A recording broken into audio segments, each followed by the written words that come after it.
welcome to the Dojo Talk Podcast. Please remove them shoes before entry. Sam Master is here, and you still have not taken off your shoes.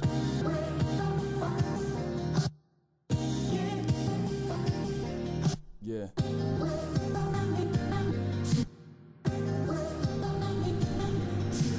Living every day to define man's mission. Looking to the sky for divine transmission.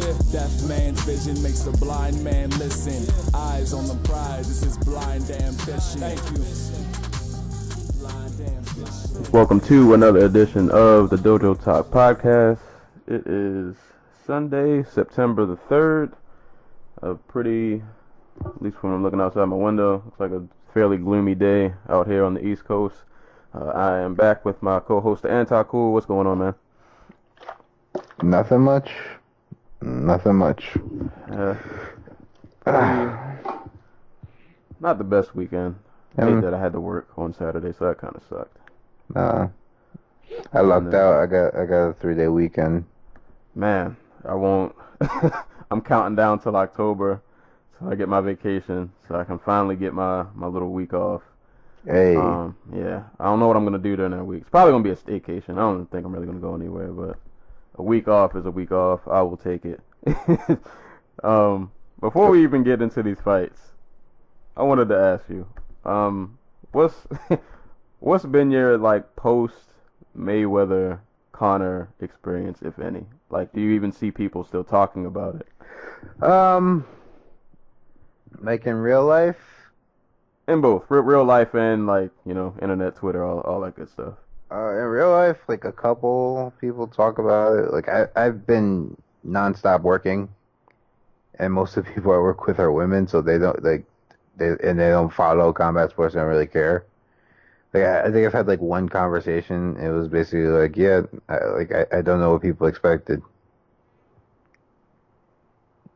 Yeah. Pretty much. like on the air, but like on the internet, it's been really it's been split between like that type of attitude, and like Conor did so well, and it was so worth $100. So I'm happy people are happy. I guess I don't know. It's weird.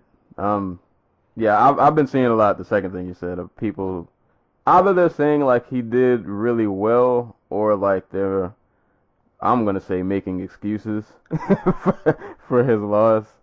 And I don't know. I feel like for as much hype as people got behind him, and I felt like they were pretty emphatic that he was going to win, you guys need to hold your L, man. Like, oh, yeah, no. Dude, like, fuck Skip Bayless. Like, I know I rag on Stephen A. Smith a lot. But, like, fuck Skip Bayless. Goalpost mover extraordinaire, talking about like, oh, he did so great, and it's like, this is a win for. And like, no, man, you say he was going to knock him out, right? You say he was going to knock him out in like the first 6 rounds or something like that. Like, you can't change the goalpost. Yeah. But other than that, like, I guess I'm happy that people got their money's worth. Like, if you're a boxing / Floyd fan, like, you got to see Floyd go and get one last knockout before he rides off into retirement, and could possibly the easiest paycheck any man has ever gotten. And if you're like a MMA / Conor fan, like, I guess you can take heart in the fact that your guy went over and won a couple rounds against Floyd. Yeah, so I guess for whatever that's worth. I don't know. I feel like this fight hit a really high in terms of like hype, and then the fight happened, and then I feel like because Conor lost, like everybody's like, I feel like they're on the hush hush a little bit. Like, well, it's a return to normal. Like, it is. In today, in like the modern times, like, normal is such a bizarre word to say, but like, yeah, this is status quo, you know? Yeah. And people are just having a difficult time parsing that. I guess we were kind of right that after this fight, the world would returned back on its normal axis, things would move along. I mean, I can't remember who. I think it was Dan who came out and was like, I think he said they would be interested in doing the Miocic Joshua fight, and Joshua was like, yeah, I might be interested in MMA. So who knows? Maybe we started a new. Like we definitely did, but it's going to be like the only reason the Floyd McGregor fight was made is because Floyd's a star and McGregor's a star. Like they could do business in England or the UK, I should say, in Europe. Because like Joshua is now that Floyd is officially done and gone, Joshua's the biggest star in boxing. Like I get like Canelo is I don't want to say a close second, but like Joshua in terms of just like being a money draw, he's the biggest star in boxing. So it would make sense if the UFC was like, you know what, our heavyweight division, we're tapping out at 300,000 buys for Stipe. And so why not just and we're kind of in like need of new contenders now that Kane might not come back, or he's having trouble walking basically, let alone fighting. Who else? I don't think anybody really wants to see Overeem fight again. The Overeem fight again, I should say. I don't think anybody wants to see Mark Hunt challenge for the title as long as Stipe has it. Yeah. Like Fabricio Verdum is not out here doing himself any favors. But there's Francis Ngannou, and after him, I don't know, maybe Volkov? Like that was funny. Oh man, yeah, nobody. Yeah, he got on Twitter and said he was angry, and everybody logged off, and nobody took that fight. Yeah. So we have nothing in the immediate future for Stipe, so they're like, why not use him to go make money? You know what I mean? So we're in interesting times. And this is especially true at like light heavyweight and heavyweight, where like they have this collection of dudes who are kind of known for like their specialty. All right. Like Gustafsson is a boxer. Like he was like on the Swedish national team as a teenager or something like that. Overeem's a kickboxer. And ADCC double what was it? European champion. Like Junior Dos Santos was a dude talking about I could go beat one of the Klitschko's like not even 3-4 years ago. Yeah, that's not happening anymore. Yeah, no, but like these divisions need some momentum. They need these are supposed to be the money making divisions. Like we don't know if we'll ever see John Jones again. Like why not let these guys go out and like do their thing in boxing and like. Yeah, I was gonna say I feel like though more it would be MMA going out to boxing and not boxing coming over. I just feel like they're not going to come over here. The ecosystem for boxing is so much more in favor of the fighter.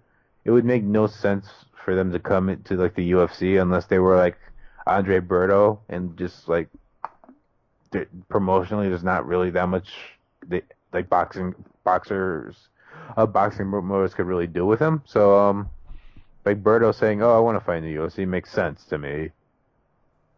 But like I don't know, like who would like David Hay saying, "Oh, I want to go fight Jimmy Manuwa in the UFC" doesn't make any sense to me at all. Right, yeah. Like the other way, I guess I'm cool with it. I mean, well, I would say though about Stipe and Joshua. I think before we do that, I want to see Joshua and Wilder first. Yeah, and then we can do Stipe. Not that I honestly think Stipe would win, but if we're gonna go. If this is gonna be a thing, like I guess it is what it is. Yeah, and yeah, that is right though for heavyweight and light heavyweight, especially light heavyweight. God, yeah, like who really is there out there? Like these guys fight maybe at best twice a year. Like they all probably have massive contracts, and they're probably not bringing in the money that like the UFC wants them to for being like these big dudes and being in these so-called glamour divisions. Right. Like, why not mix it up? I wonder if Tyrone Spong saw this coming a mile away, and that's why. Because he's boxing now, right? Yeah, I want to say he just fought not too long ago. Yeah, I feel like he must have had some foresight, and he knew that, I think Spong just wants to be in control of his career. which I can't blame him. Yeah. Definitely can't blame him. But Which is real quick. As for like other like guys from other sports coming over to MMA and or boxing, I should say. Again, especially at those higher weights, it wouldn't surprise me if eventually like a world champion boxer does come over to like MMA and just wins the UFC title, because that's kind of happened before. Like there have been guys who came over from kickboxing who were just straight up kickboxers their whole lives and are now well-rounded like world champion, or at least top 10, top 5 guys. Like you got your Mirko Krokovs, you got your Mark Hunts. Overeem's like a little bit of an outlier because I think he started as like a jiu-jitsu guy or a straight up MMA guy and transferred into the jiu-jitsu and kickboxing. But it's not out of the realm of possibility, you know? I think we might have some more freak fights. I mean, if the money's right, the WME will do whatever. Like if Ronda Rousey was champion still, she'd probably be fighting like Heather Hardy or something. Oh boy, that would not go well. Who is the? No, she'd be fighting Cindy Serrano probably. Yeah, that's like the same weight division. Man, gotta start catching up on Spawn's fights. Oh, and I guess real quick, I don't know if they released it yet, but because I know they threw out a number that Floyd and Conor did 6.5, but apparently that wasn't true. But I'm hearing that they're close to what the Pacquiao Floyd fight was, but I still don't think they've thrown out like an official. No. Yeah, no, it's too big a number to really like get a handle on this close to the fight. Even now, like a week out. I believe Dana's number comes from like international sales. So like they're obviously they sold it in the UK. Labor Day savings. Like I know for a fact it was on TV in Mexico because they pushed the Moreno Juarez fight. Is it Juarez? Esmeralda Moreno and what's her name? Jessica Chavez. Was it Jessica Chavez? Yeah. The Jessica Chavez and Esmeralda Moreno fight in Mexico got pushed off TV because they really wanted to show the McGregor Mayweather fight. Wow. So that fight got pushed back by like a month. We'll see. I think they might at least match the number. I think they might match it. I don't know if they'll go over, but I don't know like if they count like the UFC.TV pay-per-view buys and the Showtime internet buys. The 3 million pirate streams. Oh yeah. Oh man. I mean, I'm surprised it was that low. Right. Yeah. I would have thought. Yeah. I would have thought it'd have been an upwards. I guess most people who are interested, like, you know what? I probably have a friend who is watching this, and I can probably watch it in HD, not realizing there are HD streams out there. Right. Step your bootleg game up. Exactly. But yeah, just wanted to just chop it up about that. So I guess on to these fights. All right, I was disappointed because I forgot that this was in the Netherlands. So this card started at like, I don't know, I think the prelims came at like 11:30 or something crazy. It started at 11:45. Yeah. So I was at work for like the majority of this card, and I think when I got in the house, the Renault fight was on, and it was like just ending. Like I got in right when she got the takedown to get to. But yeah, we'll get to that later. But this main event, which I was like unusually hyped for. Really quick, just before I think it's really fitting that the return, or like their first UFC card in a post McGregor Mayweather world where we're trying to return to normal is just like a very mediocre European card.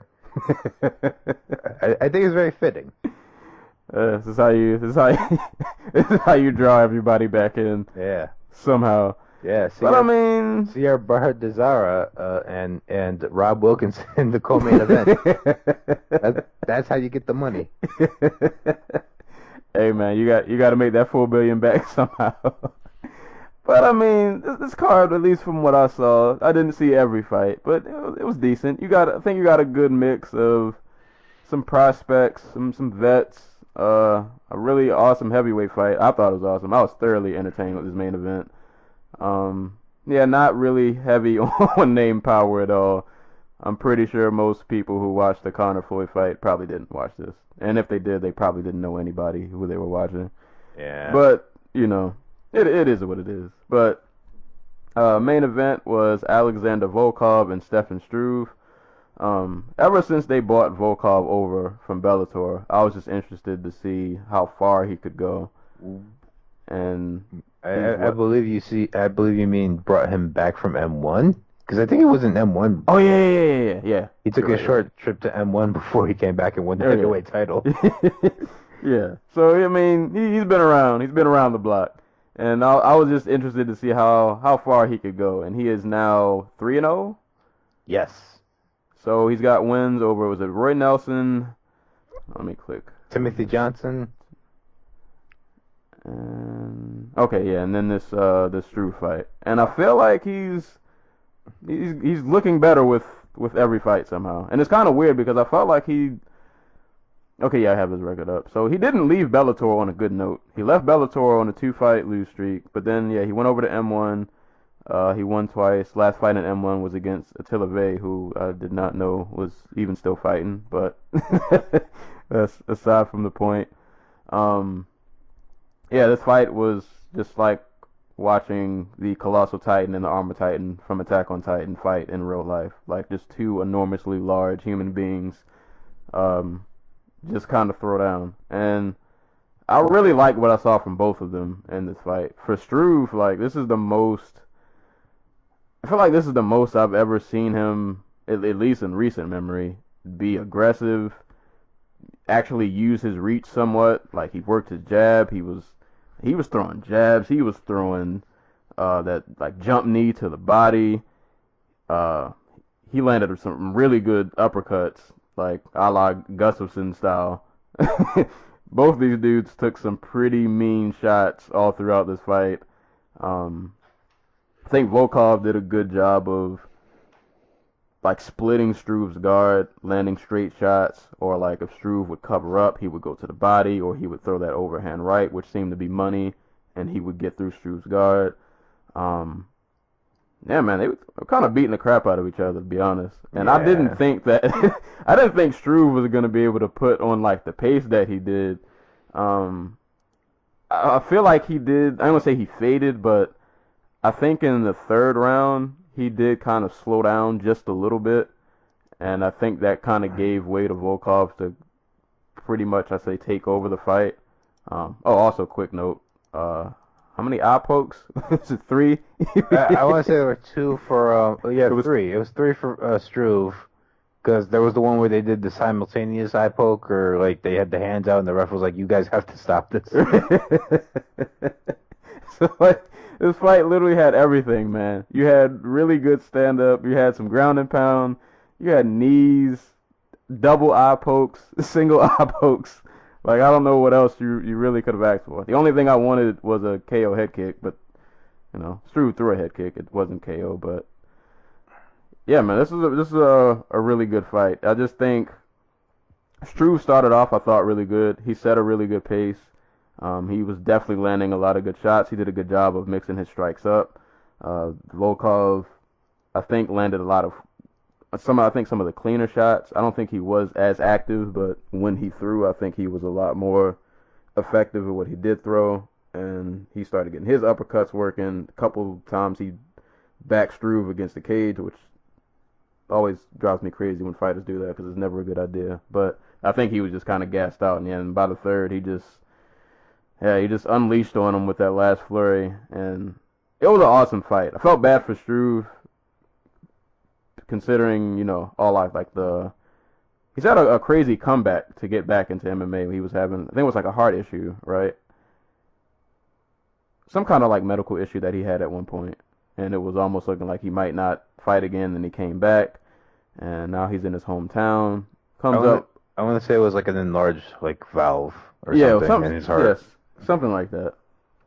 But he looked really good. It's kind of sad that he lost, because I think this is the best Struve I've seen in a long time. But props to Volkov, man. 3-0 since coming over, looking pretty much better, I would say, in each fight in the UFC so far. Yeah, outside of Struve, I'm not sure who else he fights. Why not make Ngannou at this point? Just to give Ngannou a fight. But yeah, I really, really thoroughly enjoyed this main event. Just two tall guys, just just kind of throwing down. It was awesome. Yeah. Like, I think I did not realize how glacially slow Stefan Struve really is. Like before I saw him in there with Volkov, because like Volkov was in there throwing like straight 1-2s, 2-1s, and yeah, he made Struve look like Cathal Pendred. Like Struve would like land like one big shot, but in like the follow up, like in between the time it took him to bring his hand back to like his chest or his head, like Volkov would get off like these 2-3 punch combinations that it would land with like such like veracity that would snap Struve's head all the way back. So that was neat. Yeah, like Volkov is just like a really competent, smart fighter.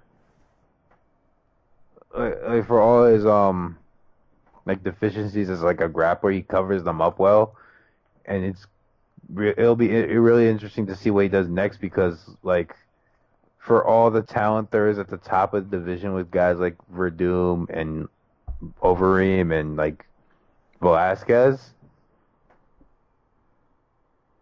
I don't think I'd call any of them like competent or consistent, because most of their losses come to like happen because like there's just like this severe mental lapse somewhere along the line.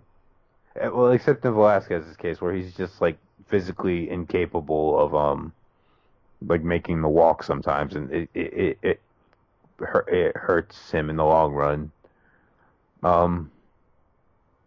Like competency is like dangerous at heavyweight, because no matter like how feather fisted or like how much of a not one punch puncher you are, like you're going to be able to hurt somebody. Unless you're like Jared Rosholt, you can anything you land will hurt. And and if you're like Volkov, and apparently who can go rounds. Like I did not know this about Volkov. Like I've seen like obviously I've seen them fight since he won the title against like what?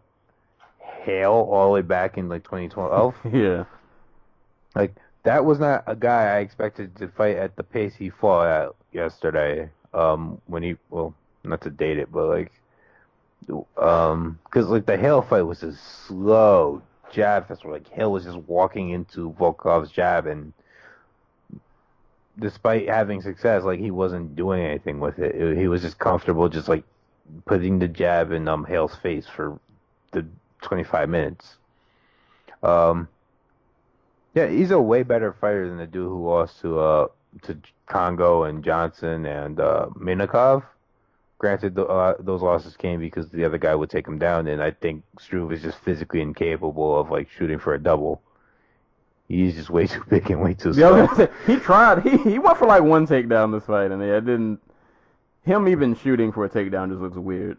Yeah, like he has to crunch down into like a tiny ball just to just to be below the other man's hips. And Volkov's like 6'7", so you know, like if he can't do it on Volkov, he can't really do it on anybody. Yeah. But I like I said, I wasn't very big on Volkov when the UFC first signed him. I wasn't big on him when he was the champion. Like I thought Minakov would run through him, and sure enough, he did. But he's won. He won me over with the Johnson fight because I really thought Johnson would be the dude to just like, oh, he's gonna muscle him to the ground and throw him around and eventually just like put him away because that's the type of dude Johnson is. But no, he put on a really solid performance and won that fight. Like did the obvious thing and just out kickbox Roy Nelson for 15 minutes, and then he comes out here and he knocks out Struve. Like, if there's an argument for getting rid of the upper limit on heavyweight, like the 265, it's Struve, because the dude is just not a ranged kickboxer. Like I know his frame suggests that he is. I know that like, everybody wants to see him turn into this like Vitaly Klitschko style fighter where he's just like jabbing and crossing the entire time and marching dudes down and everything, but that's just not him. Yeah. He's a firefight guy. Like he needs to be in the pocket. He needs to be in there throwing elbows and muscling dudes around and like I like especially here it was pretty like he's not that strong in the clinch and I think it's because he has to cut weight to make 265. I think I heard I can't remember, but I think he walks around like close to like 290, 300. Jesus. Yeah, he's a big guy. And I want to see him without the weight limit. I want to see him at like 300 pounds because I think that's where he'd fight best. Like he's already slow. He's already not a range guy, so like why not let him like throw guys around the clinch? Like just get swollen, just throw dudes around. All right. Plus, like all that weight cutting and all the damage he takes can't be good for him. Like, this man has been in the UFC for what? Since 2009. Yeah, he's been in the UFC for 8 years. Like, he does not need he does not need to be cutting weight anymore. Like, God, his first fight was against JDS. yeah, That's not fair. that's cruel. Yeah. And like even his like all his wins are like these wars, except for like the ones that happen quick. So, plus all these heart problems and everything like that. Like, if there's a point, like if there's a argument to get rid of that limit, and I know it's for forcing guys like Mark Hunt to come in shape. It's Stefan Struve. And another line of note on Struve. I mean, he is the lineal heavyweight champ. He did. It doesn't work like that because he didn't win it. He didn't beat Stipe when he was actually champ. Yeah, that's true. Because if that's the case, then yeah, like who like, he went out and immediately lost it to Mark Hunt, the lineal title. Oh, we never talked about. Did we talk about how Floyd retired with the Brawl for All championship? He's the lineal WWE Brawl for All champion. No. Yeah, he took it from McGregor. So make of that what you will. Hey, man. That's awesome. But oh man, yeah. I'm looking at these rankings. So we got Volkov at 7, and the only people in front of him are Derek Lewis. Shout out to Derek Lewis for doing all that work he's doing in Houston. So we got Derek Lewis, Mark Hunt, Francis Ngannou, Velasquez, Verdum, and Overeem, and then of course Stipe. So Lewis has a fight lined up, right? Yeah, he's fighting Verdum. Yeah. So we got Lewis and Verdum. I don't know what Hunt's doing nowadays. Suing the UFC. All right, so yeah, he's probably not available. I mean, he's fought twice since like the lawsuit began, so I'm assuming he's just good to go. Velasquez, who's just out being Oh, Hunt's fighting Tybura. I forgot. He's fighting him in November. Okay, all right, yeah. So he's tied up. Velasquez is just MIA. I think they want to give him the title shot. I mean, I would love to see that fight, but yeah, we got to see if he can even make the walk. I know where Overeem is. I feel like at this point for Volkov, like, I mean, if you're gonna give him somebody ranked ahead of him, which I would assume you would want to do, and Ngannou might be your only choice. It's Ngannou or Overeem. Yeah, it's Ngannou or Overeem. I give him a fair shot against Overeem, to be honest. Oh yeah. Sadly, it's almost weird even saying that, but yeah, I definitely would give him a fair shot at Overeem. Actually, you know what? I almost would rather see the Overeem fight. Actually, I don't know, because then if you, I mean, I really want to see Ngannou fight again. I'd rather they do the Ngannou Overeem fight, but they might need one of them to fight Stipe, so you never know. Yeah, maybe doing Ngannou Overeem. Keep Volkov in the wing somewhere. Maybe give him, I don't know. Probably wouldn't make sense like ranking wise, but there's somebody in the top 15 you could throw at him again. And then, I mean, heavyweight's so thin anyway. I feel like rankings and numbers, what are they even anymore? Like for heavyweight. So yeah, it's like freaking what's his name? Michel Pereira fought on this card and he improved to like 7-2. If he was a light heavyweight, he'd be like a top 6-7 guy, just based off that record. So, like, rankings at this weight hold no weight at all. Yeah, but yeah, it is what it is. But great performance from Volkov. Really good showing from both of them. Really great, entertaining fight, and the tallest fight literally that you will ever watch. So yeah, if you guys whoa. Who did Pierre Ayers fight though? So didn't he fight Schultz? Oh no, he did. Yeah, Schultz like he's not 7 foot though, is he? Yeah. Wait. He is a really big dude though. Well, Ayers is only like 6'4", so I don't know why I thought he was taller. He looks like it. Schultz a mammoth of a person though. He's got to be close to 7 foot. But yeah, this is a really, really awesome, entertaining main event. The co-main event, which I'll be honest with you guys, somehow I watched this fight twice and I don't remember much of it. For some reason, like, this fight just didn't stick with me. Like, when I walked in the house, like, the Renault fight was just ending and then it got to this fight. And literally the first thing I noticed was like, oh, Sara's fighting. And I was like, he looks a bit chubby. Like, did he not make weight? And then they said he was fighting at 185. Or I guess at least for this fight. I don't know if he's going...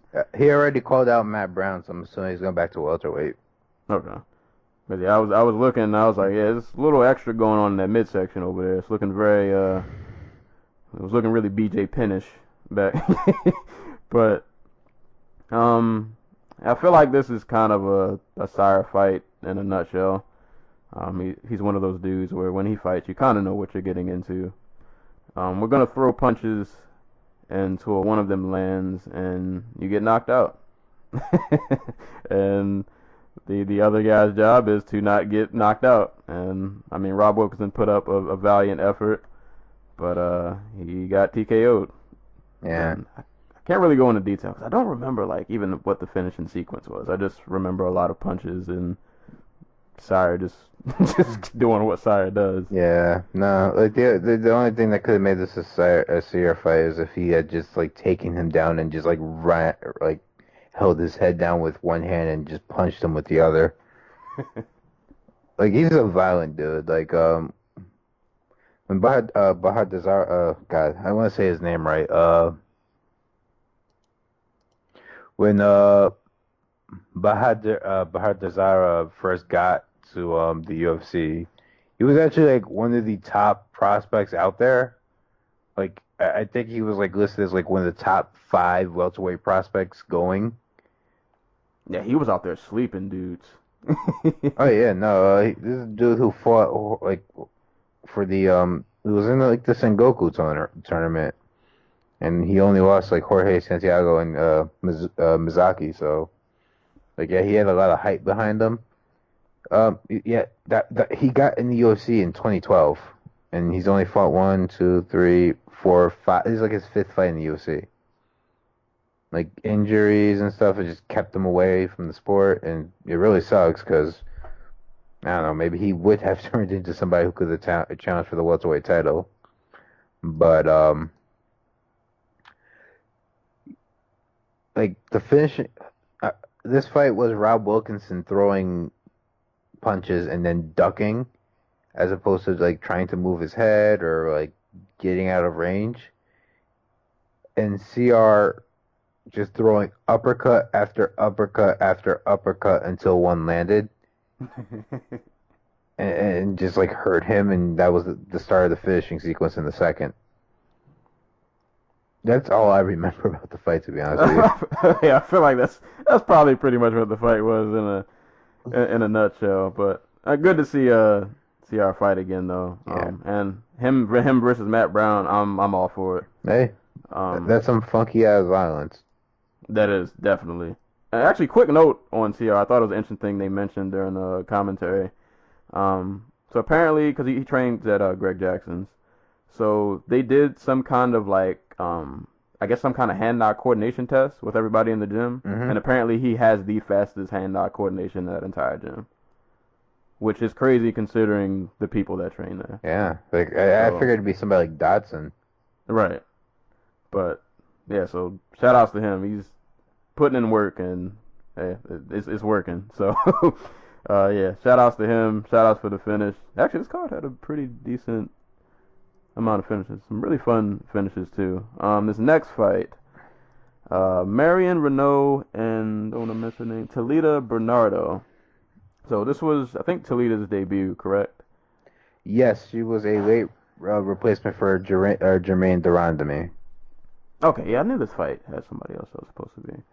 I mean, props to Bernardo. This is a tough debut against a vet.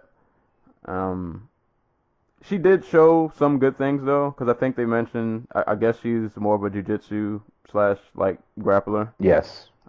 She did manage to get a few takedowns, but I kind of think this fight just came down to Marion's a vet, and she just feel like she just wasn't gonna be denied this W. Like she was constantly in Talita's face, throwing punches, and she wasn't afraid to go on the ground either. And like I feel like even when Talita took her down, like she wasn't able to get a whole lot off. And yeah, I just think it just kind of came down to experience, and you could tell like by the third round, man, Marion was just kind of just marching her down and just kind of doing whatever. And it was weird. The last sequence of this fight reminded me, or I don't remember if it was the last sequence. It reminded me of was it the Gastelum? It was a part in this fight where Talita was on the ground and like Marion went to take her back, and I don't know if she was just trying to like protect her neck. I don't know. She didn't move. Yeah, no, I remember. Yeah, no, she just stopped fighting. Yeah, like she just stood there. She just took it. She just like accepted it. And it's really funny because we saw a similar back take in like the beginning, towards the beginning of the card, with Zabit Magomed Sharapov. Yeah. Taking Mike Santiago's back, basically the exact same way, but just like a lot smoother, and with Santiago still putting up a fight. Yes, it's so weird to watch moments like that because it's like She was gassed, Bernardo. yeah, she was done. Like, it was. Yeah, she was sucking air in the second round really hard. Yeah, and Marion just kind of marched her down, and yeah, man, eventually pounded her out with some pretty brutal TKO. Was that her first? I think they mentioned that was like her first finish. I think, at least in the UFC. No, I want to. She finished Jessica Andrade. She submitted her. Okay. And Milana Dudieva. Okay. So, but yeah, Marion looked pretty good, man. Just pretty aggressive, in your face, well-rounded pretty much everywhere. And yeah, I think Talita just kind of got overwhelmed and out-conditioned. But I mean, not a bad performance for a debut. There were things she can take away from that fight. Go back, study, definitely try to scramble when you're on the ground. But She's throwing a strike too. Like she is a really bad striker. yeah, she got yeah, she definitely got she she she ate some shots on the feet. Like Yeah, it her was posture, her stance, like her just like she was just like completely willing to let Mary Renault just walk her down without like putting up any type of fight, putting any punches in her face whatsoever. Yeah, that was really bad. But she was still getting takedowns in like the third round that she was tired. Like the whole sequence about her going the whole sequence at the end of the fight was not based off a takedown that she like landed, but she's the one who brought the fight to the ground in the third round. Like Renault just kept it there. Um, I'm not sure if that's a worrying sign about like Renault's takedown defense. I know she was training for a kickboxer, and I doubt Jermaine Duranami. Like I don't think Jermaine Duranami's ever shot a takedown before. right. So I'm not sure if this is like, oh, I haven't trained. I've basically been doing no wrestling or no defensive wrestling for like 3 months, or or her takedown defense is just that bad. I don't know, but she she looks really. It's really heartening to see like a 40-year-old improve, because she is 40. And she's still out here like getting better between fights. Yeah, you don't. Yeah. I feel like in like I don't know if there's even really a difference, but I feel like in men's MMA, yeah, at 40 you're not really getting better. Like, yeah, there's only like a handful of dudes who do that. It's like Joe Warren and Yoel Romero. I think Yoel doesn't count. He's a superhero. He's just not like the rest of us mortals. Like Yoel was blessed by like the old ones.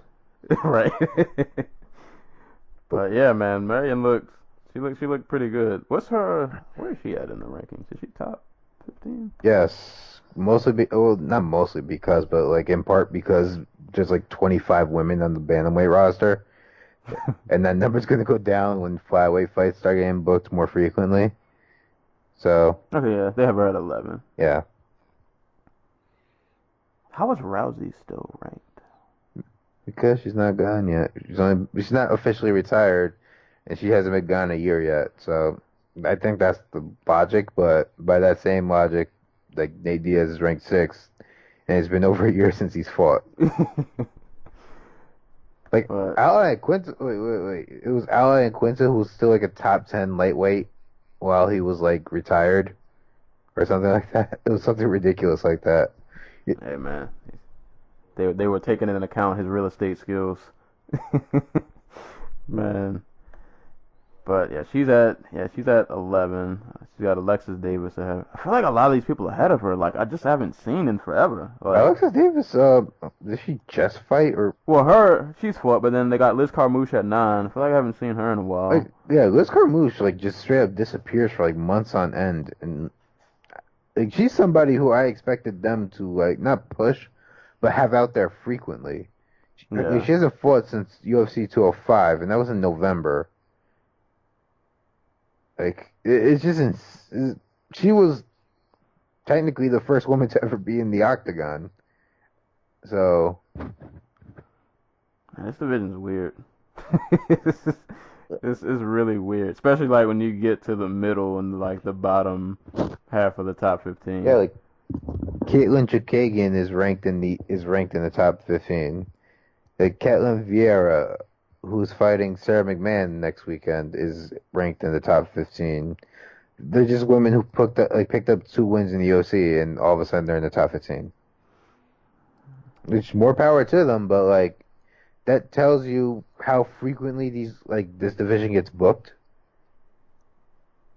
and just like how few women there actually are in it, like who compete regularly.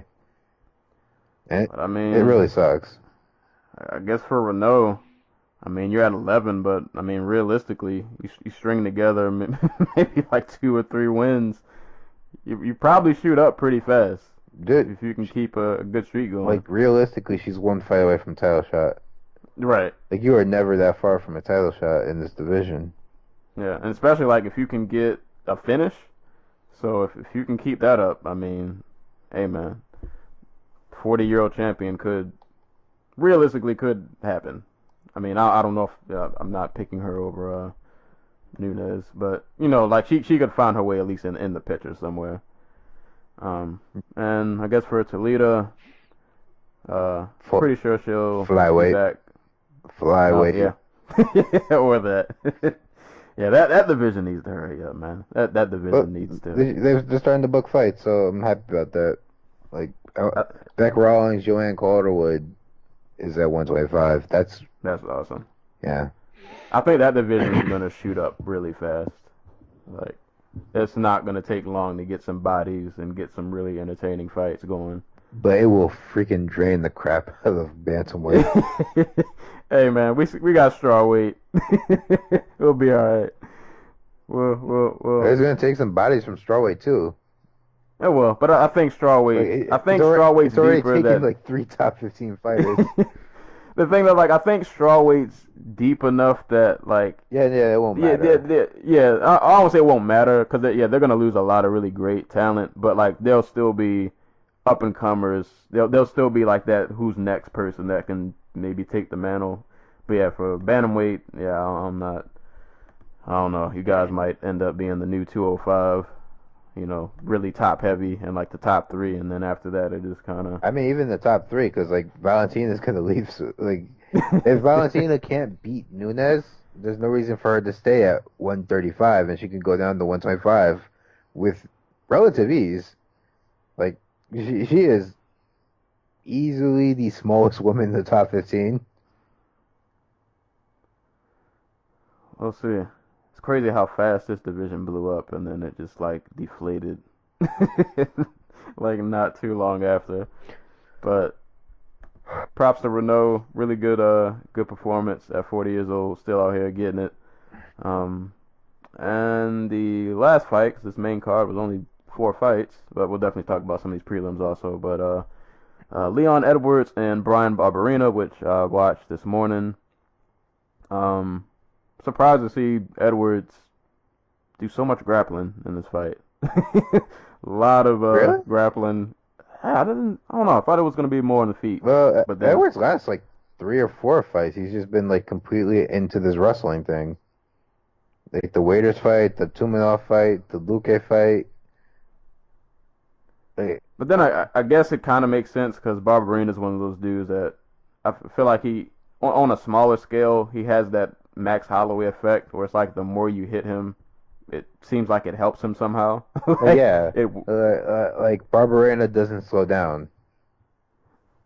And yeah, it definitely showed because I think Edwards, I gave him the first round, and then he was doing pretty good in the second. I mean, he was striking, but he was definitely going for takedowns, clinching up against the cage and whatnot.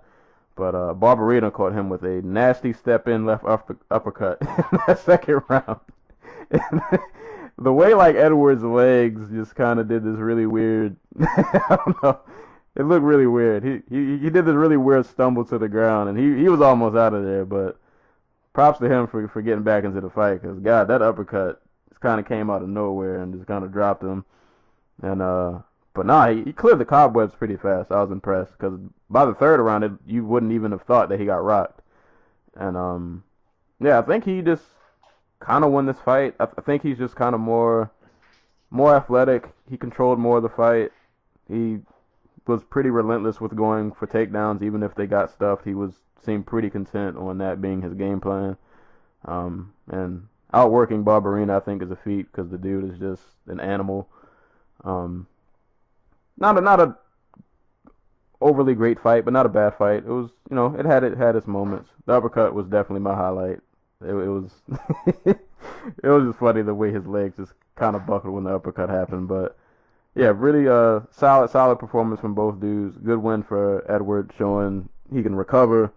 Showing his grappling skills are definitely there, and yeah, he's pretty well rounded. So it's a pretty solid fight. Yeah. Edwards doesn't handle pressure and volume very well. Like he's very much like a pot shotter.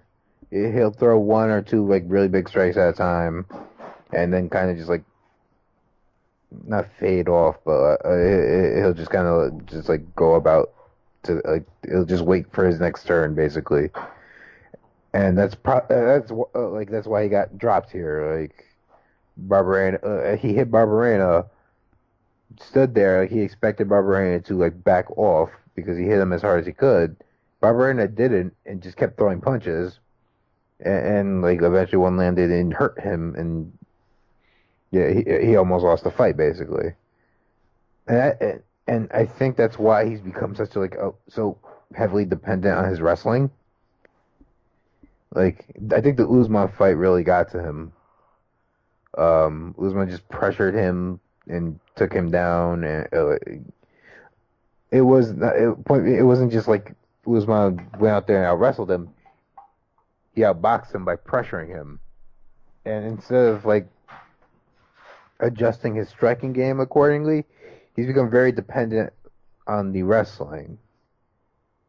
And I'm not sure how high up that will take him in a division like welterweight, where like Gunnar Nelson is not a good enough grappler to be champion.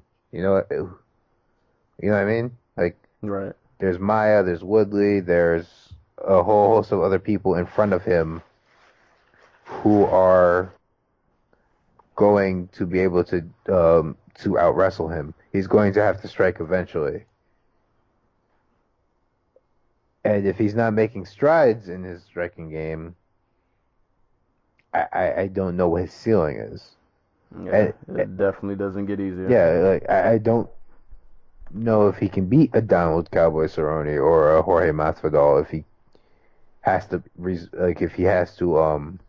resort to wrestling with them. Shoot, even a cowboy, not Cowboy Cerrone, but the other cowboy. Oh yeah, like Alex Oliveira, Yeah. like who is just like a mammoth of a freaking fighter who can just like outmuscle people, even though he's not like technically the greatest grappler ever. Like, and I'm not trying to be all dour and like say like Edwards will never be a contender. He's only 26, and he's obviously thought about his game and he's making improvements. But I'd really like to see him mix it up with the striking and wrestling more. You know what I mean? Like, Yeah. work one into the other. There are definitely some tools there, though. And, yeah, being 26, I guess you do got time to improve. But, yeah, the thing is, yeah, in welterweight, you got time to improve. But, God, the top 15, I mean, all right, at 15, we got Safadine, who, Yeah. Well, like for Edwards, like that's a tough fight for Edwards because Edwards is not a volume guy. Edwards isn't like we say he's improved so much with the grappling and like the wrestling, but he's still not a great grappler and wrestler, and that's normally what it takes to take Safadine down. So right.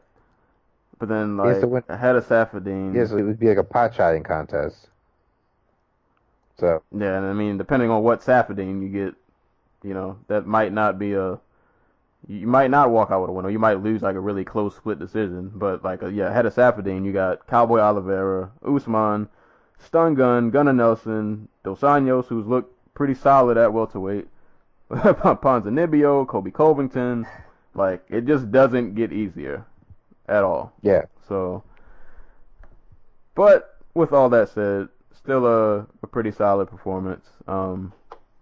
And at 26, he's still got time to work his game. And I think at least like welterweight's one of those divisions where like even outside of the top 15, there's still like solid people you can throw him against that I think he can learn from. Still good matchups for him out there. So we'll see. We'll see how. I think he can crack top 15 because to be honest, I don't think Safadine's going to hold this 15 spot. Much longer, yeah. Much longer. So he could definitely sneak in there. So that was the main card. Only 4 fights. Pretty solid main card. Capped off with a pretty good main event. But on to some of these prelims, which were pretty entertaining. Darren Till and Bojan Velikovic. if I'm saying that right. Some along that line. Man, Darren Till, this is a fun guy to watch. Was it the first round he landed that step-in elbow? Yep. Man, like this dude, he's really fun though. He just looks like when he's out there. Really, both of them in this fight. Props to both of them because I feel like they both were pretty bloodied up. They were both landing some pretty good shots. But like Darren Till just looks like when he's out there, he's just having the time of his life. Like he's just kind of out there throwing shots and just having fun. Like the straight left was money. He's a pretty accurate striker, not out there wailing a whole ton of punches that are just hitting air. But God, that step-in elbow he landed was beautiful. And I mean, props to Volkov for not like he survived that and managed to go all 3 rounds in a fight where he ate a lot of just really solid shots that probably would have put a lot of people out. Yeah, I'm really interested to see. Like Till's another one of those guys where like I'm interested to see what his ceiling is because there's a lot of positives going on with this guy. Like there's some really good upside. Like I like to call Till like Conor McGregor light because they basically have the same game. It's to march you down and like get you to commit to something and then throw the left hand like right down the pipe. Like his game is basically just like landing that left hand, and that works for him because he's 6 foot tall and he has like a 6 foot 2.5 inch reach. Like, of course that's going to work for him, and he hits hella hard. But like, he's going to lose rounds. That's his problem. Like the thing Conor has going for him is he fights at like this like really ridiculous pace, and that hurts him when like fights go late. It also helps him put guys away. Like Till like he picks and chooses a little too much. Like it feels like he's waiting for that perfect shot a little too much. He doesn't follow. Like he had Volkov on his back twice in this fight because he hurt him so badly. Like he actually dropped him. And he the first time, instead of just like trying to unleash with ground and pound, he turns to the referee and complains about the fact that he says like Bojan's like holding his he said he was holding his glove, and like he's literally just got his like laced over his wrist and everything, and he's just holding him down, and like he's not trying to fight out of that. Instead he's arguing with the ref. Like that's not something you do. Like, take that opportunity and get the guy out of there. Like I said, he doesn't fight at a pace where like he's meant to win rounds. Like it works against the Bojan Volkov of the world because they're not like good strikers. They're not like Volkovic's whole game is literally just takedowns, like pressure boxing and takedowns. How does Darren Till deal with somebody? How does Darren Till take rounds with somebody like Wonder Boy or Don Cerrone? Guys who are like built to take rounds. Right. Like they're not just hurting you; they're winning rounds in the meantime. So, like Till has all the skills and all the like physical gifts that you could want in a fight at a southpaw. But like mentally, he's just like his approach is just not all there yet. Yeah, he's definitely got some holes. I would like to see him against not at like a top 15, maybe not yet, but maybe like a Alan Joban kind of guy, like somebody. Yeah, like Joban, Tim Means.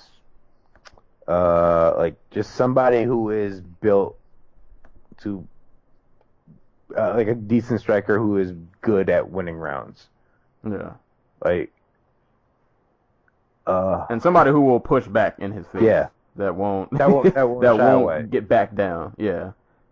Yeah, Tim Means actually, yeah, that would be a fun. that would be a fun I'd fight. love to see him fight the Leech. Yeah, or that. anything. Yeah, somebody who's just not gonna, they're not gonna shy away from a fight, and they'll take it to him. But I mean, dude's only what, 24 years old? Is he? Damn, like. Yeah, he's not that old. He's still fairly young. I think according to this page will load. Yeah, at least according to Sherdog, he is 24 years old. That's right. So, I remember he signed when he was like 22 or something. It was like, yeah, so at 24, man, dude he has a really high upside. It's just to see if he can put it all together, but definitely a lot of positives there. Yeah, he is kind of a Conor McGregor light, but yeah, man, this is a really, really fun fight, man. But a lot of just back and forth, probably more so in Till's favor, but no quit. And Volkov, he was hanging in there as many times as he got hit or got dropped. He kept coming back in the fight to try to get back into it. But yeah, definitely, Till is definitely a guy to keep an eye on. Speaking of guys to keep an eye on, this next fight, I've watched this KO like 5 times. Mairbek Tasumov, if I'm saying that right, versus Felipe Silva. Man, this KO. Fight was only 1 minute and 24 seconds. This fight consisted of, wasn't really a whole lot going on. I mean, Felipe rushed a couple times, and I think at one point Mairbek threw this wild like overhand right that didn't land, but he put like the force of God behind that punch. Like you could just see how strong he can hit if he does land, which we definitely saw. And the ending sequence was, I think Felipe blitzed with like a 1-2, and Mairbek kind of just covered up, stepped back, took his head off the swivel, threw a nasty right hand, and yeah, that was it, man. Felipe just he took that trip to the afterlife, and yeah, he didn't know what happened. He just got knocked.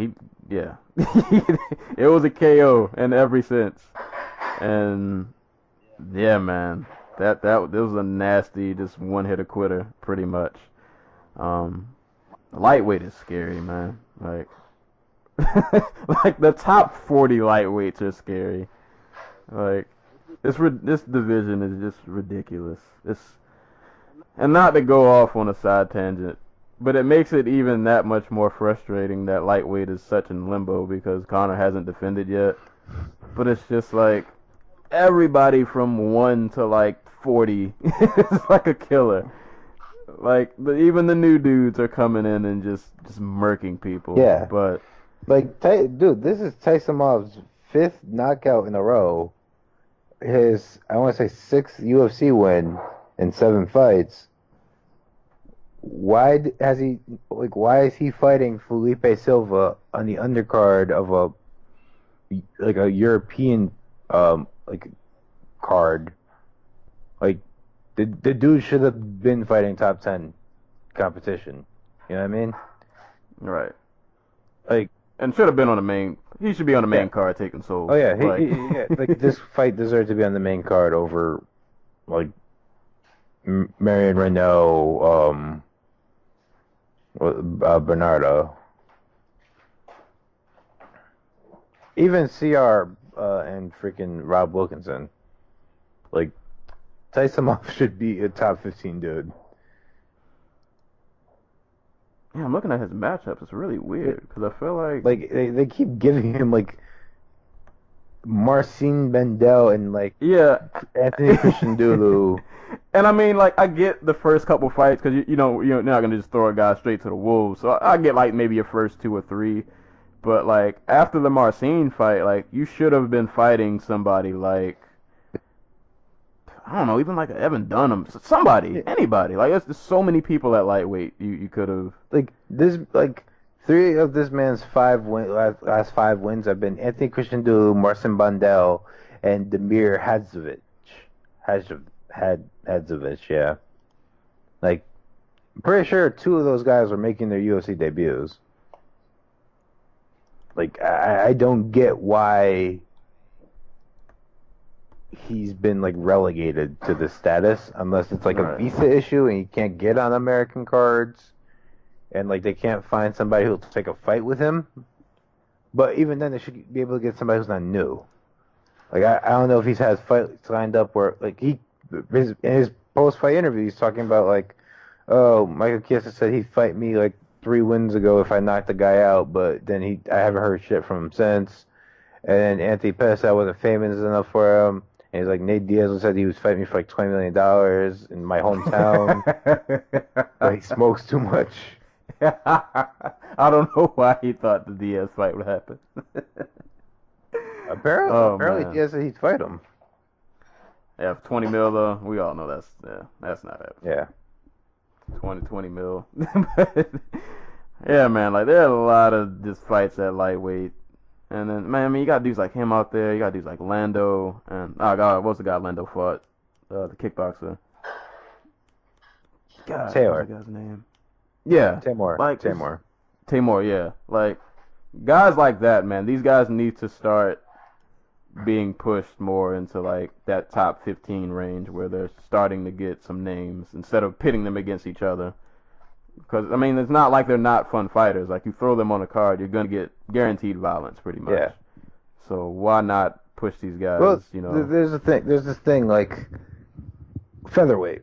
Like you go down to featherweight and you have guys like, God, who's the dude? That dude Elkins just murked before Bermudez. Bektik. You have Bektik, you have Knight, you have Choi, you have Rodriguez. Like you have all these dudes who are young, they are exciting, they're really good, but there's this weird experience gap where like guys like Alamis or Swanson or Elkins or a Stevens or something like that they just exploit them and they're able to get wins over them. Like featherweights like doesn't have this like 50 fighter gap between like the top 10, 15 where like these guys are just hard-nosed veterans that that the other lightweights can go and like get a test against. Like there is no Gleason Tebow at 145. I guess the closest thing you'd have is like Jeremy Stevens. But even Stevens is like a step too far for some of these dudes because he's just way more experienced. all right. So you have got all these young featherweights like just losing fights. Like lightweight, you have the luxury of having 100 dudes on your roster, if you want to call it that. And there are fights for them basically. In the interim between, fighting a Tony Ferguson or Anthony Pettis, and like you can go fight not Drew Dober, but like a Beneil Dariush or something like that. Yeah. So it's interesting. We'll see. I feel like after this knockout, man, you got to give this guy a step up in competition and just see what he can do. See if he can take a soul from like an established veteran or something like that. But yeah, nasty, really nasty knockout. So if you guys didn't catch that fight on the prelims, definitely go watch that one. I can't comment much on this next fight because I didn't watch it. The Michelle Prazeres and Mads Burnell. I just know that it ended via north-south choke, which is something we don't see very often. So, shout outs to Prazeres for winning that. Did you catch this fight? Yeah, it was Burnell got taken down. I'm struggling to recall in my head.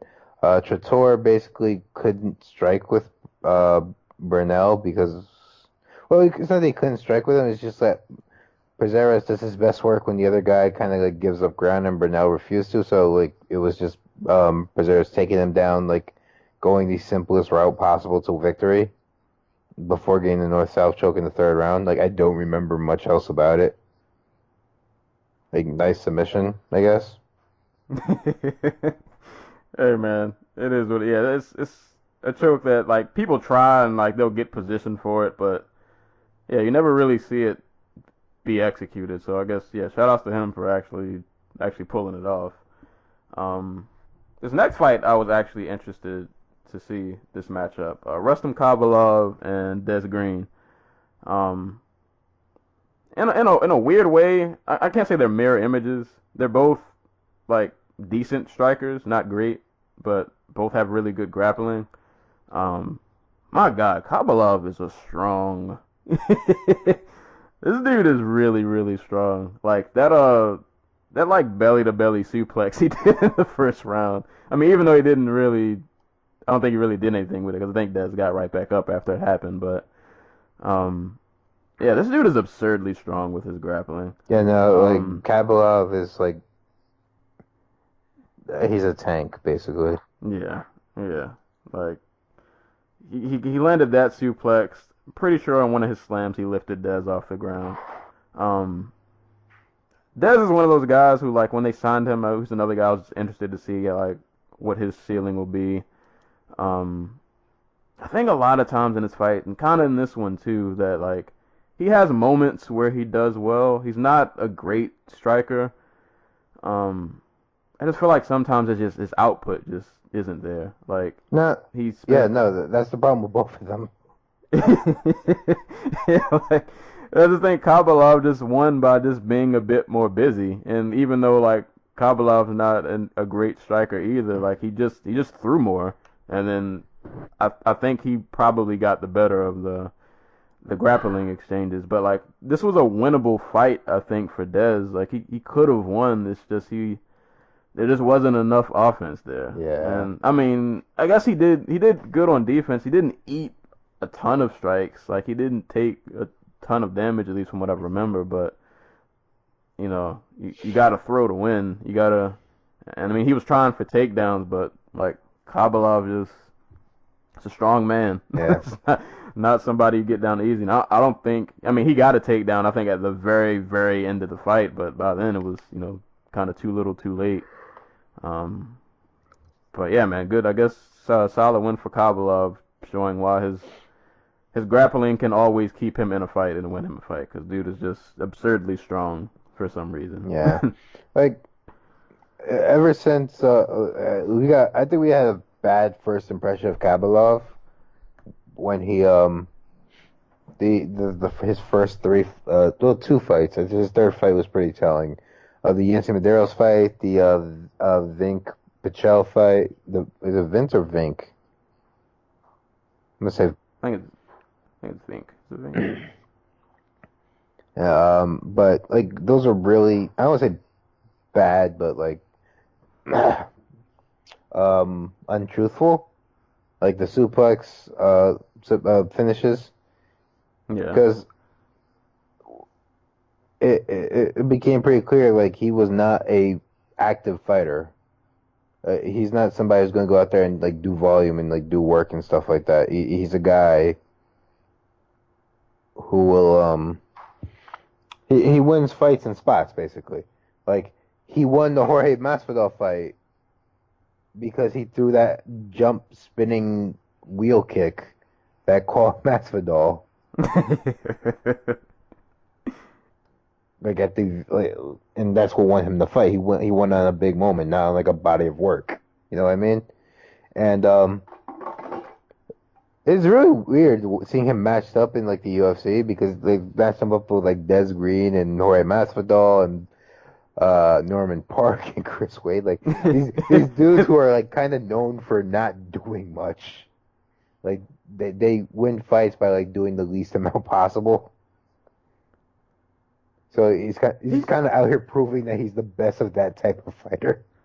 I say it's just weird because I feel like I don't know, like I feel like if he adjusted his game more, like he could be a top 15 guy. Well, this is him adjusting his game though. Like I think he came into the UFC or his whole game prior to being in the UFC and maybe a little bit into it was like based off of like big offensive moments. And the Benson Henderson loss where he gets uppercutted into like and dropped and like then he gets submitted was not so much an eye opener, but like a realization that's just not going to work at the highest levels. So what you got to do is you got to slow the fight down so that you're always in control of it. And the only other time he's lost since then is the Adriano Martins fight, a fight in which not a lot happened, and he arguably could have won it because it was a split decision. It could have gone either way. Like sometimes they'll catch up with him, but unless he's fighting like a really good wrestler who happens to be like a really active striker, like, he has. I'm not saying an advantage, but like it's gonna be tough to beat him. Yeah. It's just weird because like you look at his record and like he's fought like solid competition. I mean, Yep. Yancy Medeiros, Masvidal, Bendo. You got guys like Norman Park who aren't like top 15, but like Norman Park, Chris Wade, Leandro Silva, like competent like fighters. And I'm wondering because he's on a what 1, 2, 3, 4, 5 fight win streak. So I wonder because he started off in the UFC 3-0, and then they threw him to Bendo, and then we saw how that went.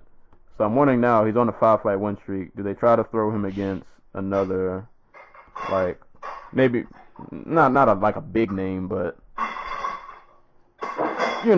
another staple match, I guess I would call it, to see if he can maybe try to crack that top 15. Do they do like if I think about how they've done matchmaking before, like do they give him Michelle Pizarro's? Like, Right. like again, another fight with like a grinding type of fighter. I don't know. It's weird, but I mean, I feel like with his skill set, I think he could crack top 15. I don't know if he'll get far after that, but I mean, he was ranked in the top 15 after he beat Masvidal, or yeah, he was up there. Yeah, I forgot. Yeah, when he fought Bendo, yeah, they both were ranked pretty high, but yeah, like the dude he's a tank of a person, and while he's not a great striker, he does still hit pretty hard. Yeah, so. he hits hard enough where it slows the other guy down. Yeah. Where they're not going all Max Holloway on him and just throwing like 30 punches at him a minute. I don't know. We'll see what they do with him next. And yeah, I think for Des Green, it's just like he could have won this fight. Yeah, he definitely could have won this fight. Like if Michael Johnson was in his corner just screaming like, pick it up, be first, throw something, be aggressive, don't back up. And he just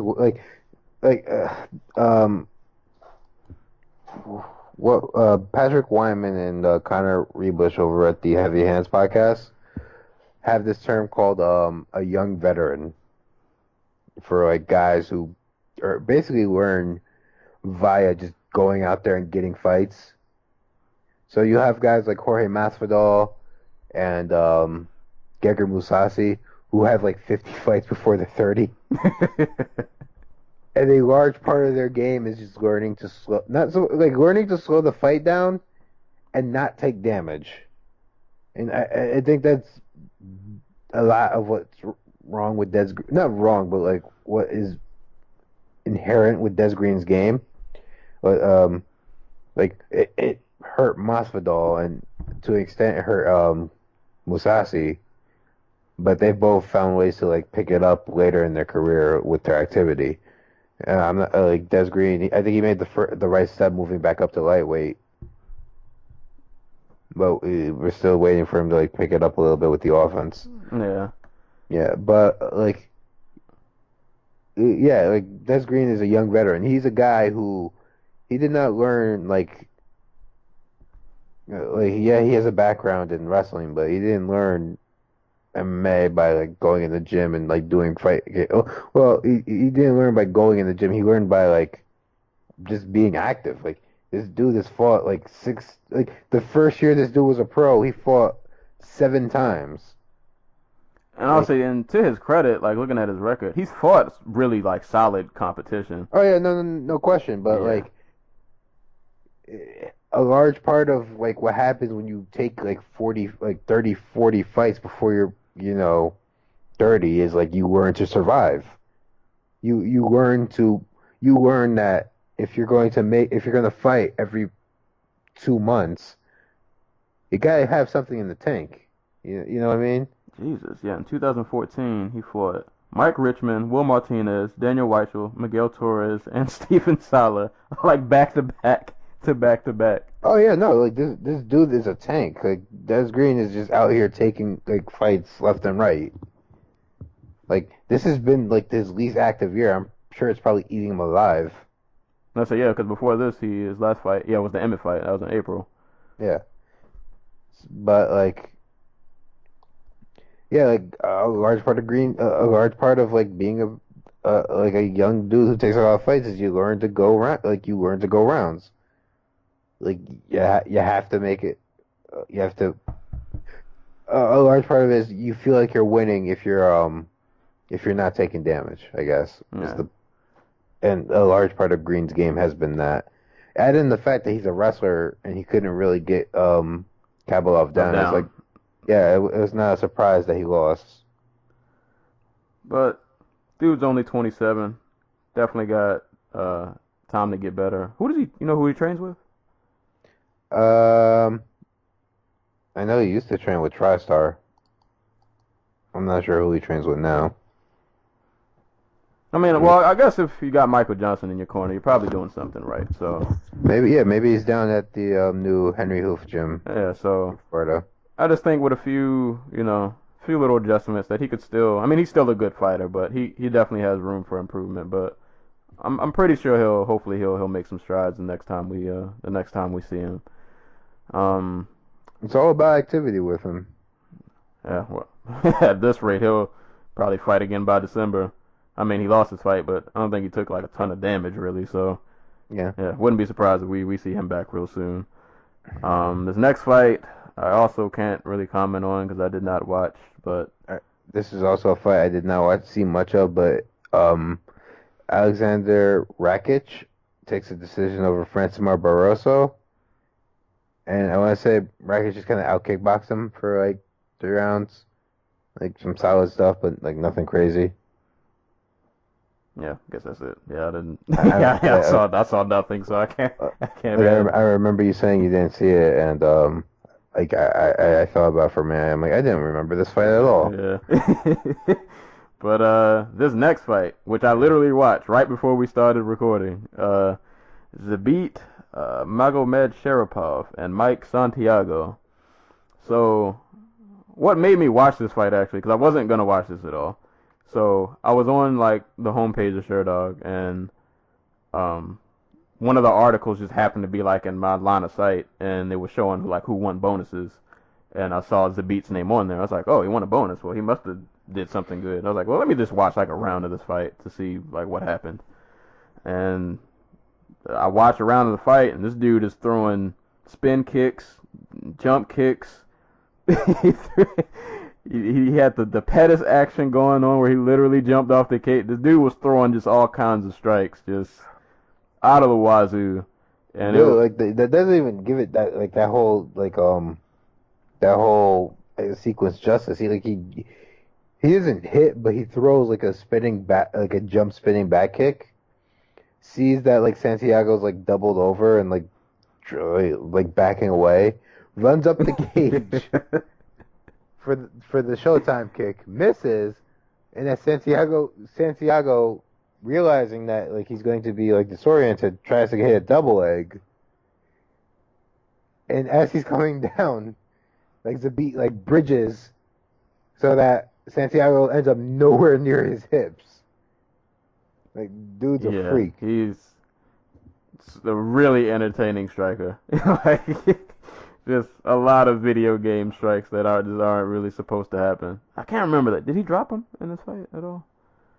I want to say no, but he did hurt him with like this beautifully timed uppercut. I knew he landed something pretty hard, but yeah, this dude, man, he's definitely entertaining. This was an awesome. I think was this his debut? I think. Yeah. Yes. Not a shabby debut. Not. Like it's worth noting. Like he's done work with like Mark Henry and Frankie Edgar, and they've been singing his praises since like January. Like Mark Henry's like, yeah, he's like a top 5 fighter. And I think he called out was it Lobov? He called out featherweight champion Artem Lobov. Hey man, at this point, I don't care. Why not make it? But Yeah, dude. We're talking about striking. Like, his grappling game was really good. Like just really smart, effective grappling. Like there was a point in the in the second round when they're on the ground and like Santiago has his arm. It's not deep or anything. It's like it's a simple double wrist lock, and like he's going for the Kimura, and like Zabit literally just applies pressure so that his arm naturally just slides out of the Kimura grip, and it's amazing. whatever they're doing with him at that gym is working. Yeah, he is like just a very well-rounded athletic fighter who looks like he should be working at like a smoke shop. Yeah, like that was my first thing. Like when I saw him, he is not like a physically intimidating guy. Like he's not really cut. He is really tall though for a featherweight. He's like 6'1", Yeah. which is really weird. But like, yeah, just really skinny, not physically imposing at all. But yeah, when he starts throwing hands and feet, yeah, you It is worth noting Santiago did buzz him with a wicked body kick in the first round.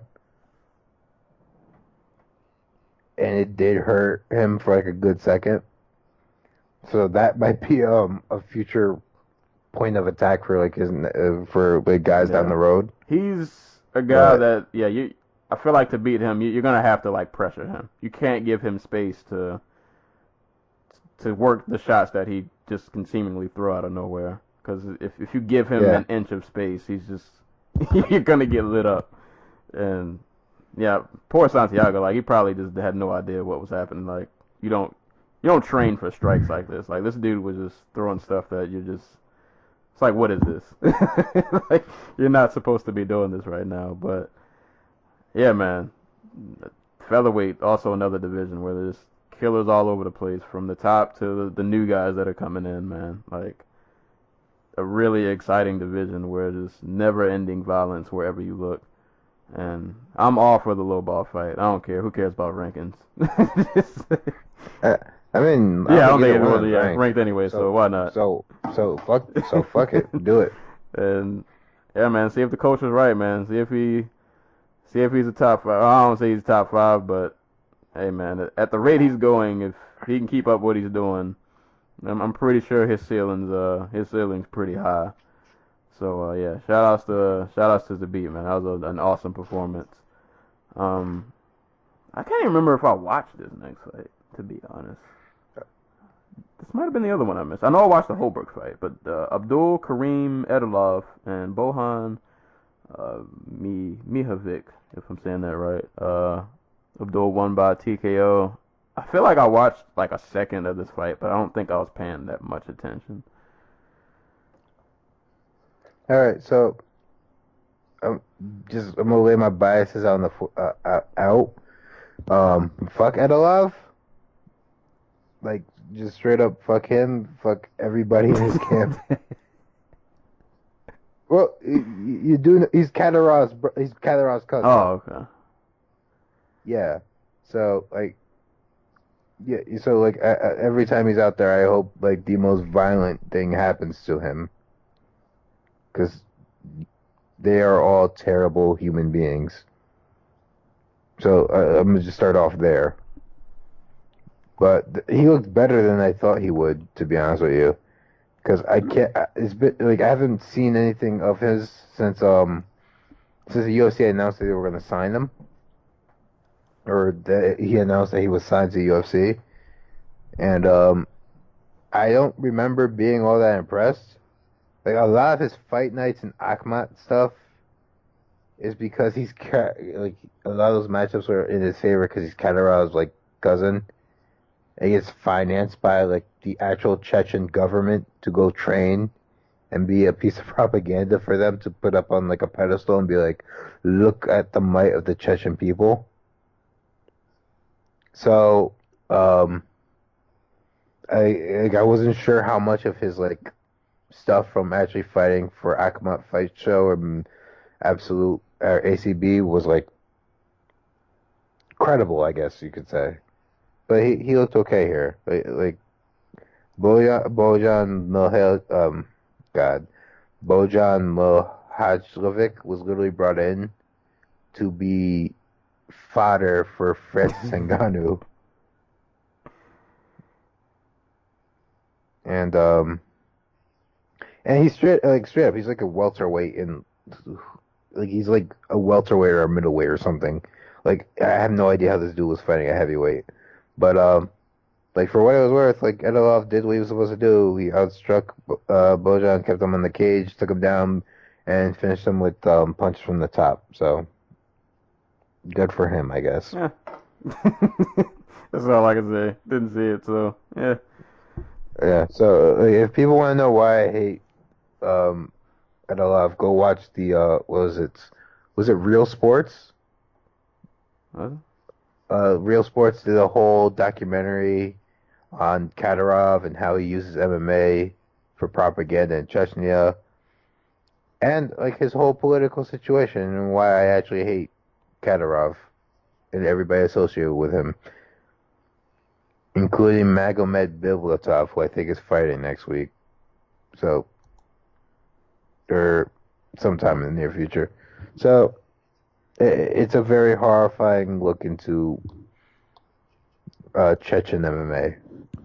Well, I guess that fight is what it is. I can't comment. I didn't really watch it. And to be honest, I watched the last fight. I actually don't remember much of this either. But was it T-Balt Goatee? Was this his? Not his debut, was it? No, it is like his fourth fight, but it's his first win. Yeah, he fought he got knocked out by Chad Laprise and submitted by Timu Pakolin and was it Olivier Aubin Mercier? Like yeah, so he's had a rough go of it in terms of competition. I was gonna say he looked pretty decent. Got a TK over Andrew Holbrook. I feel like from what I remember, the fight pretty much mostly took place on the feet. Yeah, he looked pretty solid. I mean, nothing crazy to really take away from it. I honestly don't even remember the ending sequence, which is bad. Me either. So yeah, I don't have much else to really say about this fight, but I just remember like it was a solid performance. A lot of them standing on the feet. Him being I guess a pretty competent striker. Ate some hits, but didn't really get. I don't think he got rocked. I don't know. I don't remember. I should probably stop trying to. I'm just gonna be quiet. The moral of the story is he won. I will say. Do you remember that Holbrook beat Ramsey Nijem?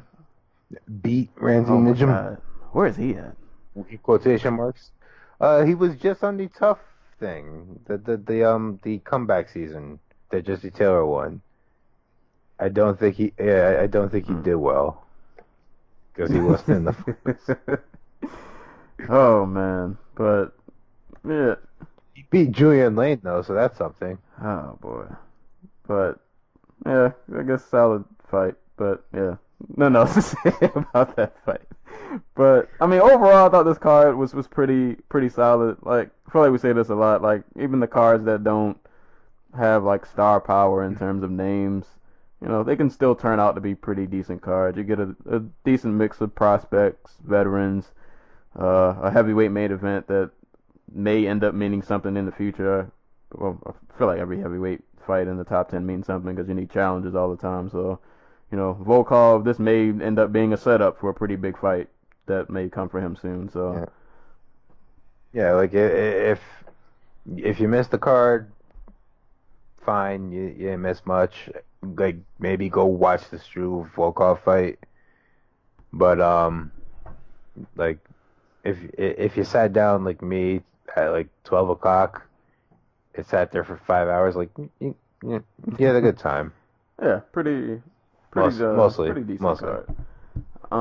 Yeah, at least most of the fights had the decency to end right.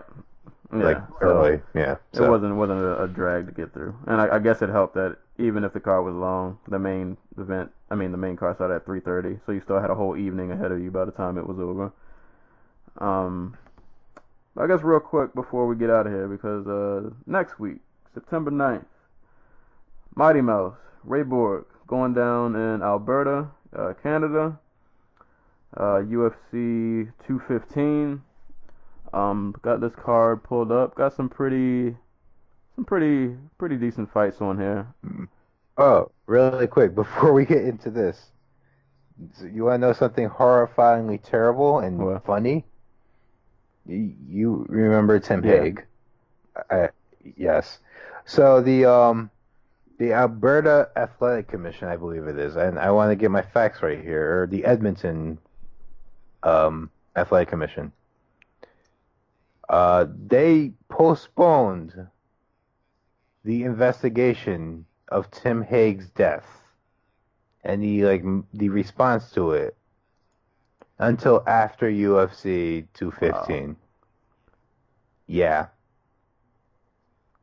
So make of that what you will. So they didn't like start that like right after that happened, cause that. Firm to info. I'm not sure. Cause I mean, it's not like it's been years since it, but that fight happened a little while ago. Like, I feel like you guys should have. I think they ordered the third-party review and it was set to begin, but they're not beginning it until after the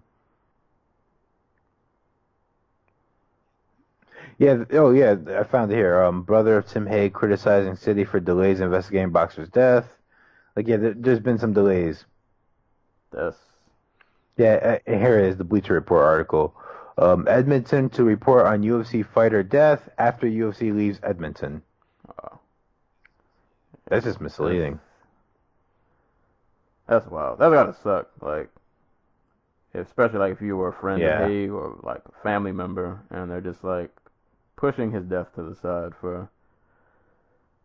What does the third party thing have to do with? That's probably a whole rabbit hole. But I think they ordered the third party to do an investigation into it. I don't know why. Like, I don't think they wanted it to be internal. I think they wanted it to look like they were doing like the most. That. I guess that I get, but like I don't get what the third party. What do they have to do with the pay-per-view? Like, why can't you do both of these? Why can't both of these things happen like at the same time? Like, I don't see why. I'm assuming they think it's bad business sense. Like, Edmonton really wants the UFC to come back. Like, like, I think they're one of the few, like, I don't want to say major, but like one of the few markets that like actively courts the UFC. So much so that they'll take a Demetrius Johnson title fight. Yeah. You know what I mean? So, I think this is just not to step on the UFC's toes or anything. That's unfortunate.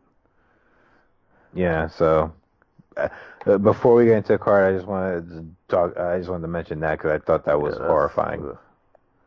It's not a good look, but I guess on to the main event. We got Mighty Mouse Johnson going against Ray Borg for a record-breaking 11th title defense.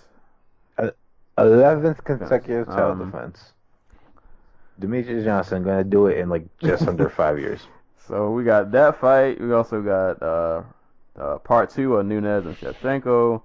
Unfortunately, Francis Ngannou won't be taking any souls, but hopefully we can see that guy again soon. But I mean, we also got Dos Anjos and Neil Magny. Gilbert Melendez coming down to 145 to fight Jeremy Stevens, Cejudo and Wilson Hayes, Iri Latifi, Tyson Pedro. Get to see Gavin Tucker again. Gavin Tucker and Rick Glenn. My namesake. So, yeah, like there's some pretty good fights on this card. I guess real quick for predictions. How you see this main event going? Johnson by knockout. Yeah.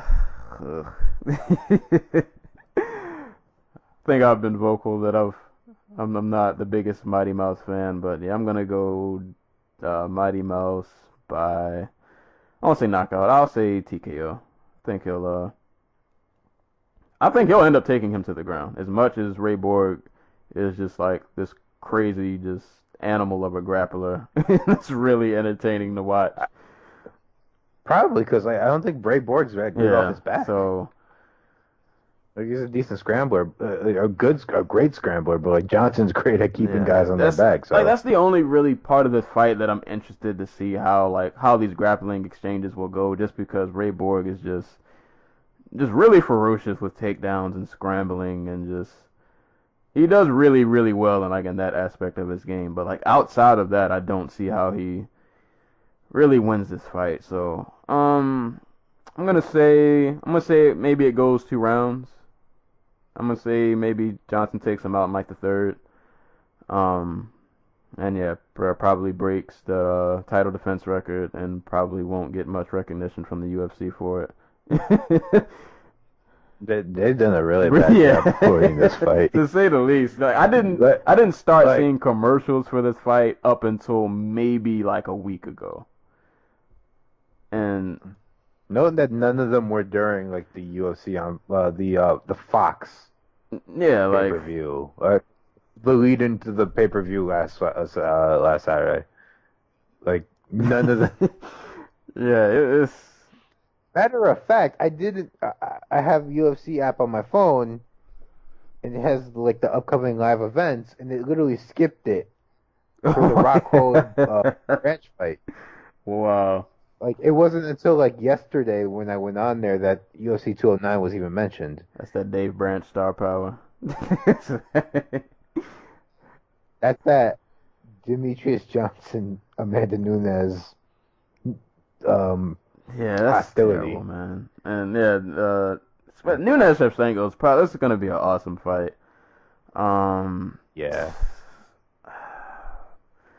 As much as I've seen Shevchenko improve, it's really hard to bet against Nunes at this point.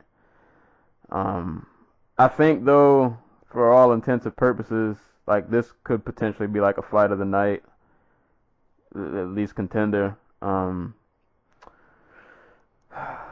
I think I'm gonna go Nunes though.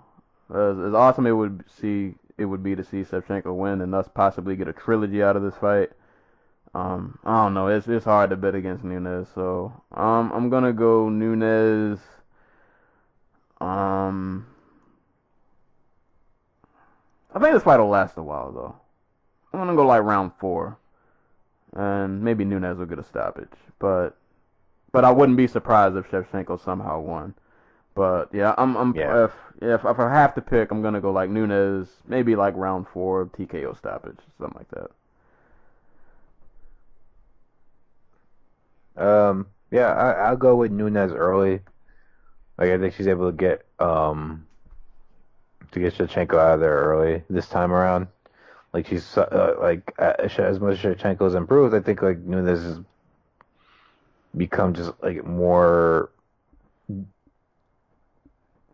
I think Nunes has become more capable in her power, like just enforcing her game on other people. Like she folded Tate and Ronda, so maybe not good barometers for like somebody like Shevchenko, but like if Nunes takes her down again and just gets on top of her and just starts wailing on her like she did in the first 2 rounds of their first fight, like there's no reason like Nunes couldn't stop her in those first 2 rounds the first time. Like a little longer and she might have actually won the fight, won it outright that way.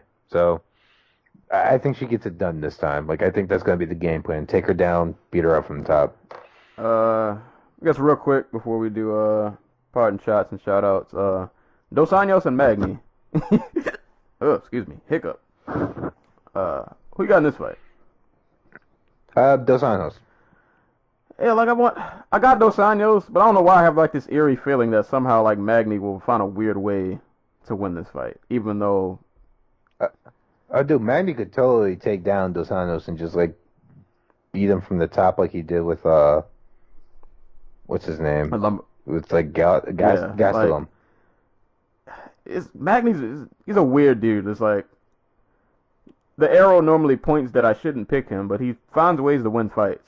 So yeah. But yeah, I'm gonna go with Dos Anjos mostly because I think at welterweight he's still pretty much a workhorse, and I don't think like Magny's not like a huge welterweight. I don't think he'll like overpower him or anything. And I mean, he's yeah, I six mean he's three. tall, but I don't know. I feel like Dos Anjos will find a way to work around it. And I think if we go to like skill and technique, that Dos Anjos hasn't beat. But I don't know, man. Crazier things have happened. Magny's pulled off some pretty wild Yeah. wins, so if somehow he pulls this one out, I honestly wouldn't be surprised. But yeah, I think I'm gonna roll with Dos Anjos. But you know, I'm intrigued with that fight. It's a interesting matchup, and sets Dos Anjos up interesting if he wins that, like ranking wise. So yeah, we'll see what happens. But we're about an hour and 45 minutes in, so I guess we will get around to parting shots and shout outs. Uh, I guess I'll just give my parting. I only got one. I'll give my parting shot to Yana Kunitskaya for beating Raquel Palalui in the Invicta 25 main event, which unfortunately I didn't get a chance to watch. I knew there was a card I forgot to see this weekend, and this was the one. So shouts to her for winning the main event. Pretty much people probably know her now, at least from the two Tanya Ebinger fights. So yeah, props to her for getting that W. That's pretty much all I got for parting shots. Couldn't really think of anybody else. All right, I did manage to get two. So the World Boxing Super Series kicks off next week. Alexander Usyk, former Olympic gold medalist, top cruiserweight, will be fighting former world champion Marco Huck. Or is Marco Huck the champ? No, I don't think he's champion anymore. But that'll be next Saturday. It's the quarterfinal, so like there's there'll be like three other quarterfinals in the like between now and beginning of November, I think.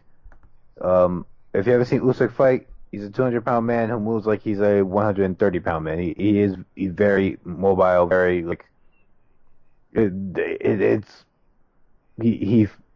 light years between what he's able to do and other cruiserweights are able to do. So it's always fun to watch him fight. At least for me, I know other people who don't because he's not like a Denis Lebedev who will just like plant his feet and throw bombs. But it should be fun. And I kind of ragged on HBO last week, or at least I did, about the fact that they don't really like they lost like half their or like 60-70% of their roster because ESPN took them.